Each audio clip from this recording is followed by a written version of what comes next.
I'm really very pleased that we're going to talk this evening about food waste, the myth, the reality, and what we can do about it. And Kelvin Chung, who is the founding CEO of the social enterprise Food Cycle, on my immediate left, and Emma Marsh from Love Food, Hate Waste, and George Gordon from Tesco's Social Policy Department are going to speak to us this evening about food waste in the UK and what we as individuals and communities can do to cut it down. Essentially, the first thing really is to say there is a real looming crisis with food in the UK. 7 billion people, all enjoying modern lifestyles, leads us to living off 3 planets. By 2050, there'll be 9 billion of us. And we are wasting a third of the food globally. It can't continue. It's a major issue. And really for us, in the developed countries, the majority of that food waste comes from us, from our homes. And that's the really big issue here, that we're not even realising that we're wasting food. The majority of us will say we don't waste food. 1 in 4 calories is wasted around the world. By 2030, we'll have an increased demand of 50% for energy. The same for food and 30% for water. It's an absolute minefield in terms of what we're going to do going forward if we're going to make sure that people aren't starving and making sure that actually we're making the most of the food we buy. But the really big problem is that this is massively complicated. It's not a case of us going out and saying, could you just reduce your food waste, please? It's really easy, just don't waste it. It is not one behaviour. This is multiple behaviours, down to very finite issues such as the way we shop, what products we can buy, economic issues, social issues.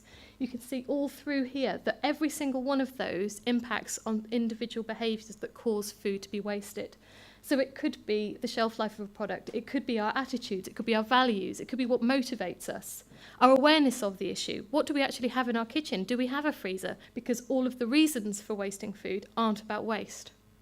They're actually just about our lives. It could be we have incredibly busy lives and we have to change our plans at the last minute. It could be that we just never remember to actually check in the fridge or freezer, or one of us goes to check the fridge, but then the other person also in the family goes shopping as well. Many, many reasons why we're wasting food.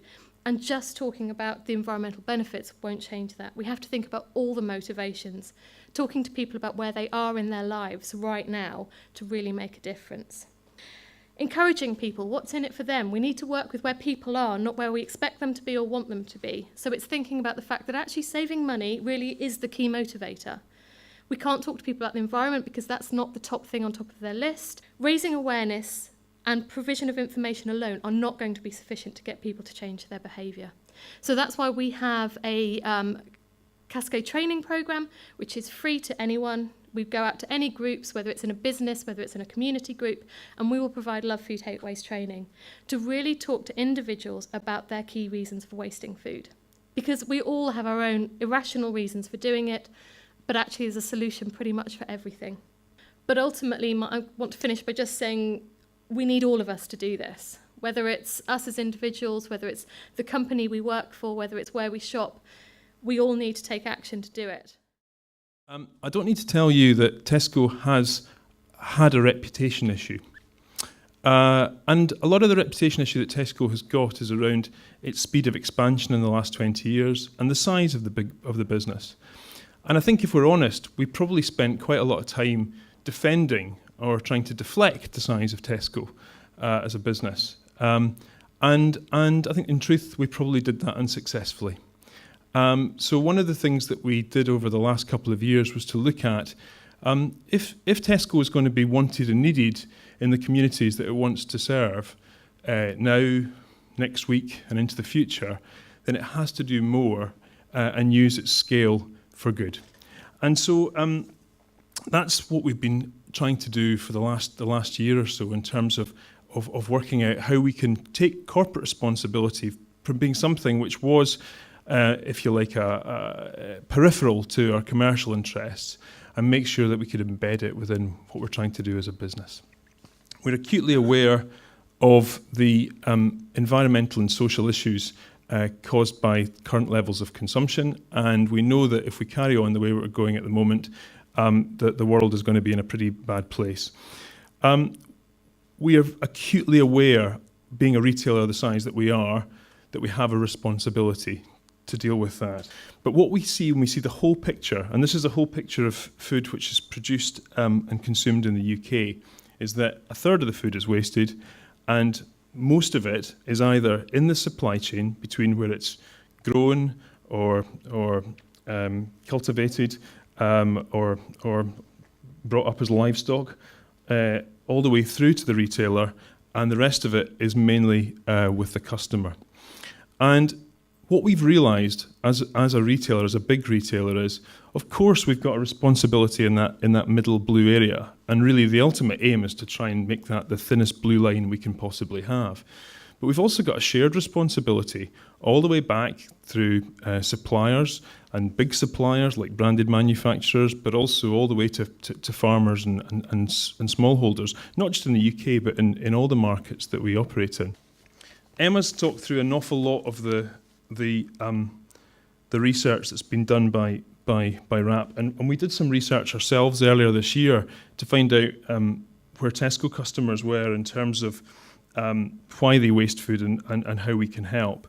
And I don't want to reiterate everything Emma said, but it became very clear to us that on bread and vegetables, these are the areas which get wasted most, and we realised that a lot of the actual causes of it in the kitchen were down to things like forgetting about food and not being clear on the date label and how long it lasts for.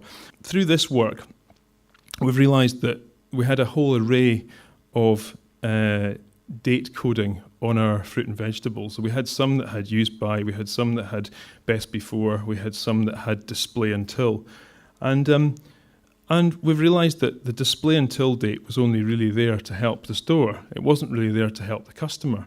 And actually, a lot of people would read the display until date and think, actually, that's going to go out of date, and it's not.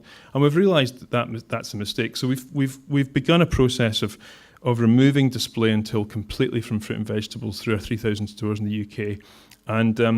And we're now working with WRAP to work out, well, now we've done that, what's the next thing we can do in terms of storage instructions? What I hope is that over the coming months and over the coming years, we'll be able to demonstrate to audiences like yourself, some of whom might be Tesco customers, some of whom may not, that we can actually use our scale for good. Thank you.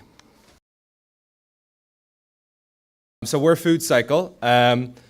And what we do is we collect surplus food from supermarkets like Tesco and bring it to a local community kitchen and then cook it for people in need. So that's our kind of strap line. The two main things for us is about food poverty and social isolation. So when I started this about 5 years ago, it was all about, let's just get food to people in need.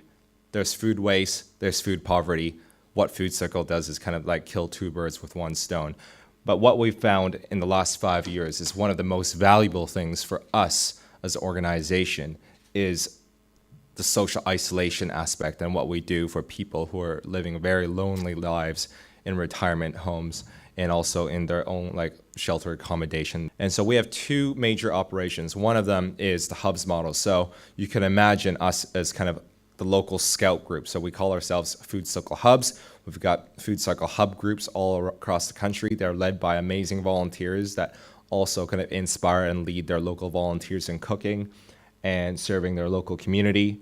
It's just local links and also meeting the needs of each local community. So some people ask us, who do you serve? Do you serve the homeless, refugees? Who are your volunteers? And I would say in 17 of our locations, each one of those relationships is different. For us, what we do is we give each location the health and safety training, the branding, the fundraising campaigns, the contacts with the supermarkets, all those things that actually, when we first started, it took me about 8 months full time to get for one location.